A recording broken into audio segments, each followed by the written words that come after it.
ಮೈಸೂರಿನಲ್ಲಿ ಎಗ್ಗಿಲ್ಲದೆ ನಡೀತಾ ಇದೆ ಇಸ್ಪೀಟ್ ದಂಧೆ. ರಾಜ್ಯದ ವಿವಿಧೆಡೆಯಿಂದ ಮೈಸೂರಿಗೆ ಬಂದು ಜೂಜಾಟವನ್ನ ಮಾಡ್ತಾರೆ. ಲಕ್ಷ ಹಣವನ್ನ ಹಾಕಿ ಇಸ್ಪೀಟ್ ಆಟವನ್ನ ಆಡ್ತಿರುವಂತಹ ದೃಶ್ಯಾವಳಿಗಳು ಸಿಕ್ಕಿದೆ. ಮೈಸೂರಿನಲ್ಲಿ ನೋಡಿ ಎಗ್ಗಿಲ್ಲದೆ ನಡೀತಾ ಇದೆ ಇಸ್ಪೀಟ್ ದಂಧೆ.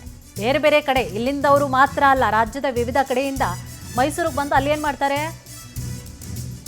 ಅರಮನೆ ನೋಡ್ಲಿಕ್ಕೆ ಹೋಗಲ್ಲ, ಜೂಜಾಟ ಆಡ್ಲಿಕ್ಕೆ ಹೋಗ್ತಾರೆ. ಲಕ್ಷ ಹಣವನ್ನ ಹಾಕಿ ಇಸ್ಪೀಟನ್ನ ಆಡ್ತಿರುವಂತಹ ದೃಶ್ಯಗಳು ಕೂಡ ಸಿಕ್ಕಿದೆ. ದಿನಕ್ಕೆ 2 ರಿಂದ 3 ಕೋಟಿ ವ್ಯವಹಾರ ನಡೆಯುತ್ತೆ. ಇದರಲ್ಲಿ ರೌಡಿ ಶೀಟರ್ಗಳು ಕೂಡ ಭಾಗಿ. ಹಾಡ ಹಗಲೇ ತೋಟದ ಹೊರವಲಯದಲ್ಲಿ ಜೂಜಾಟವನ್ನ ಮಾಡ್ತಾರೆ. ಬಿಳಿಕೆರೆ ಠಾಣಾ ವ್ಯಾಪ್ತಿಯಲ್ಲಿ ಜೂಜಾಟ ಆಡುವಂತಹ ದೃಶ್ಯ ಲಭ್ಯ ಆಗಿದೆ.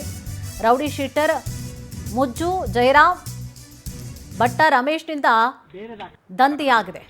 ಕಣ್ಣಿದ್ದು ಕುರುಡರಂತೆ ವರ್ತನೆ ಮಾಡ್ತಿದ್ದಾರ ಪೊಲೀಸರು ಅನ್ನುವಂತಹ ಪ್ರಶ್ನೆಗಳು ಕೂಡ. ಯಾಕೆಂದ್ರೆ ಹಾಡ ಹಗಲೇ ಆಗ್ತಾ ಇದೆ, ರಾಜಾರೋಷವಾಗಿ ಇಸ್ಪೀಟ್ ದಂಧೆ ಆಗ್ತಾ ಇದ್ರು ಕೂಡ ಯಾಕೆ ಪ್ರಶ್ನೆ ಮಾಡ್ತಾ ಇಲ್ಲ, ಅಥವಾ ಅವರ ಗಮನಕ್ಕೆ ಬರ್ತಾ ಇಲ್ವಾ, ಬಂದ್ರು ಕೂಡ ಪೊಲೀಸರೇ ಕಣ್ಮುಚ್ಚಿ ಕೂತಿದ್ದಾರಾ, ಕುರುಡರಂತೆ ಇದ್ದಾರಾ ಅನ್ನುವಂತಹ ಪ್ರಶ್ನೆಗಳು ಕೂಡ ಈಗಾಗಲೇ ಉದ್ಭವ ಆಗ್ತಾ ಇದೆ. ದಿನಕ್ಕೆ 2 ರಿಂದ ನೋಡಿ 3 ಕೋಟಿ ವ್ಯವಹಾರ ಆಗತ್ತಂತೆ.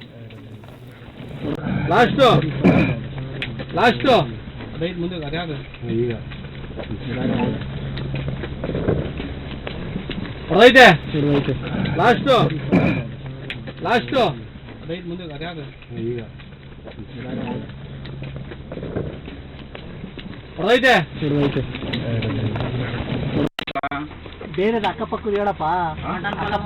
ಚಿತ್ರಾನ್ನ ನಾಳೆ ಮಟನ್ ಪಲಾವ್ ದಿನ ಮಾಡ್ತಾರದೇ ನೀನು. ಮಟನ್ ಪಲಾವ್ ಬೇಗ ಬಂದ್ರ 9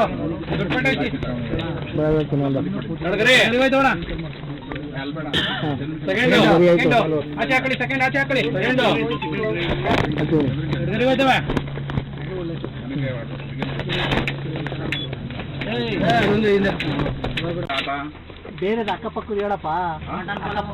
ಚಿತ್ರಾನ್ನ ನಾಳೆ ಮಟನ್ ಪಲಾವ್ ದಿನ ಮಾಡ್ತಾರದೇ ನೀನು.